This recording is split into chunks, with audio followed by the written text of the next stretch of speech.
Bonjour Cédric. Bonjour Baudouin. Nous étions retrouvés il y a quelques semaines au salon de la chasse de Rambouillet sur les pas de tir et aujourd'hui nous sommes au domaine du Clos Saint-Lambert, juste à côté de Saint-Quentin. Il y a énormément de compétitions qui ont lieu ici et aujourd'hui on souhaiterait parler de Basquerie Pelagri, qui est la cartouche que vous utilisez habituellement pour les compétitions. Tout à fait. Et nous avons été au courant d'une nouveauté, enfin, en tout cas pour les chasseurs et les tireurs qui ont l'habitude de tirer par exemple au plomb numéro 7 ou 7,5, ce qui est par exemple mon cas. Il y a une nouvelle cartouche qui est une cartouche de 8,5. Alors ce qui peut surprendre. Est-ce que vous pouvez nous décrire un petit peu cette cartouche et en quoi c'est une bonne cartouche pour le tir?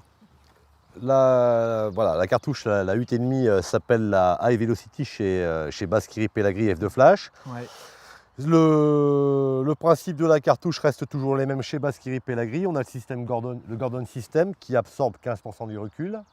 Le principe de leur poudre très connue qui est la F2 Flash à double base avec 10%, enfin il y a un peu de nitroglycérine dedans. Hein. Il n'y a rien de dangereux, seulement pour le gibier et le plateau.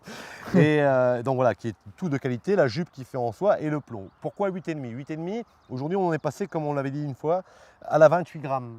Donc c'est 28 grammes de plomb quoi qu'il en soit. Okay. Donc la masse du plomb, automatiquement, la taille du plomb, pardon, voilà, diffère. Donc plus le plomb est petit, plus on a, on va dire, plus on a de plomb, plus on a de... Comment on appelle ça? De gerbes?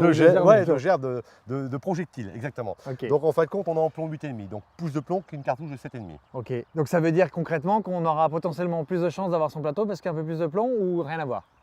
On aura déjà une gerbe, quoi qu'il en soit, beaucoup plus groupée. Avec, parce que ce qu'on appelle une gerbe, voilà, elle doit être homogène. Oui. Et plus il y a de projectiles, plus elle le sera, logiquement. D'accord. Ce qui évite de passer sur un plateau qui a une mauvaise position, qui se montre un peu moins, un peu tranche, de créer des trous dans la gerbe. Il y en aura déjà beaucoup moins. Ok. Alors par rapport à ça, parmi nos lecteurs, il y a régulièrement des lecteurs qui nous posent des questions par rapport au tir et qui nous suivent et qui continuent de nous suivre et c'est super sympa. On souhaiterait que vous puissiez tester cette cartouche sur un plateau lointain. Oui. Et justement, comment est-ce qu'on peut appréhender un plateau lointain? Moi, ça m'arrive, je fais que 2 compétitions par an et c'est plus pour le fun. Et je dois avouer que quand c'est des plateaux qui sont très lointains, je ne sais pas du tout comment m'y prendre. Et au moment justement de l'observation du plateau jusqu'au tir, comment est-ce qu'on doit s'y prendre? Et à la limite, je pense qu'on peut le réaliser et on peut le tester, quoi. On va réaliser, on va regarder.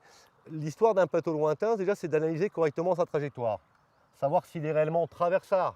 Parce qu'on a une première image, c'est de prendre connaissance déjà du biotope qui est autour du plateau. Okay. Et de se rendre compte s'il est réellement montant, réellement traversard ou en fin de compte légèrement rentrant. D'accord. Après ça, c'est d'analyser, de savoir comment on doit faire pour arriver au plateau justement et rencontrer sa trajectoire. Parce que justement, tout à l'heure, on parlait de vitesse de poudre et de plomb. Effectivement, c'est une cartouche qui sort autour de 410 mètres secondes. Hein, et automatiquement, le plateau va avoir une vitesse qui peut, suivant le plateau, être différent d'un plateau à un autre. Et de savoir pertinemment ce qu'on doit mettre au devant du plateau pour aller à la rencontre de celui-ci. Ok, c'est en général là la grande difficulté de savoir c'est la différence ce qu'il faut mettre devant. Voilà. Ok, bon alors c'est parti. Vous allez tirer avec quelle arme? Je tire avec un Risini, un BL 440. C'est un nouveau fusil qui arrive sur le marché français. C'est une toute première pour moi. Bon, voilà. Il fallait mettre un petit peu de difficulté dans cette journée. Exactement. Qui est équipé de choc Gemini, donc italien, vu que c'est un fusil italien. Un canon de 81. Le choc que je choisis moi, je préfère tirer avec une gerbe un peu plus groupée. Ouais. Donc un choc fermé, 3 carrés full. Donc on a un système, un fusil sur une base de batterie amovible, comme on appelle ça, ce qui permet aussi en compétition, en cas de problème d'avoir que la batterie a changé. Ok. Lorsqu'on casse un percuteur, parce que c'est pareil, c'est de la mécanique, et ça peut arriver. Donc avec une crosse réglable, ce qui m'a permis d'adapter spécialement pour moi aujourd'hui, une adaptation rapide sur un fusil qui d'apparence au niveau de son équilibre est bien réparti. Parce qu'on voit sur ce fusil, on approche sur un point zéro. Donc on a une bande trappe ici, ouais. Et on prend toujours le point de bascule. Et au niveau du point de bascule, on aperçoit son équilibre qui logiquement est relativement neutre. Ouais, ouais, Donc tout à fait. après, ça c'est au goût de chacun, suivant les bras que l'on a. Ok, bon, eh ben, on va voir si vous avez des bras alors. Voilà, exactement. Donc comment tirer un plateau lointain? Oui. Sur quel type de plateau plutôt on partirait sur un plateau type C, non? On le peut, lointain, celui-ci monte en cloche, il est quand même assez lent, donc par rapport à l'avant, c'est un peu plus Ouais. difficile de la montrer. D'accord, alors On va plutôt partir sur un E. ok. On va partir sur un E. Merci. Ok, Donc là, on va essayer justement la cartouche en plomb de 8,5 hein, pour voir un peu justement l'efficacité de cette gerbe sur un plateau qui montre justement qui est vulnérable et qui montre bien le ventre. ok, très bien.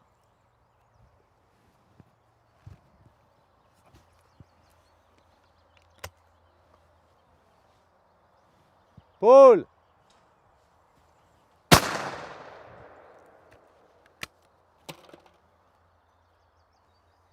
On recommence.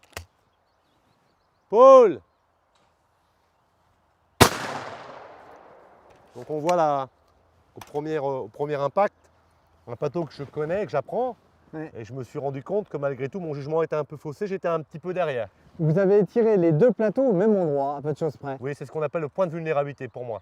D'accord, L'idée, c'est pas d'aller très vite au parcours, c'est de prendre le point. d'accord. Donc peu importe la façon dont on le fait, mais le principal, c'est que ça puisse fonctionner. Ok, Donc il est un peu dommage d'aller se jeter sur un plateau très vite et de le perdre, alors qu'on a le temps de le couler un petit peu et de le tirer. ça justement, comment est-ce qu'on l'appréhende? Le fait de se dire que vous auriez pu le casser tout de suite ou finalement non, vous avez attendu. Comment est-ce qu'on arrive à appréhender avant même de tirer pour la première fois le plateau, le fait de se dire qu'on va le tirer à cet endroit-là?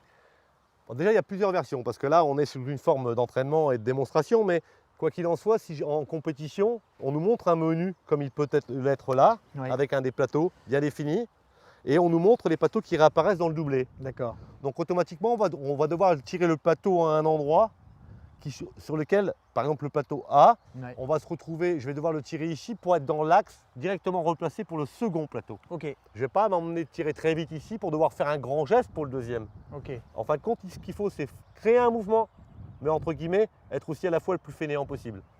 Je vois ce que vous voulez dire. C'est pas mal ça.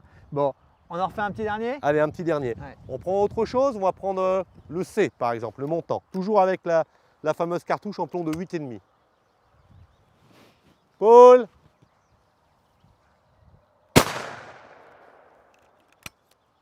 Un autre? Paul!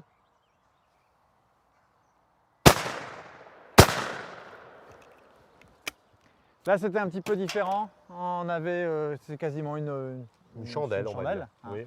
Et donc là, cette fois-ci, sur cette chandelle, même si on pourra revenir dessus sur une vidéo à part, on attend en général le point culminant quand elle s'arrête en l'air ou pas du tout? Oui, logiquement, c'est au point culminant lorsqu'elle s'arrête, logiquement.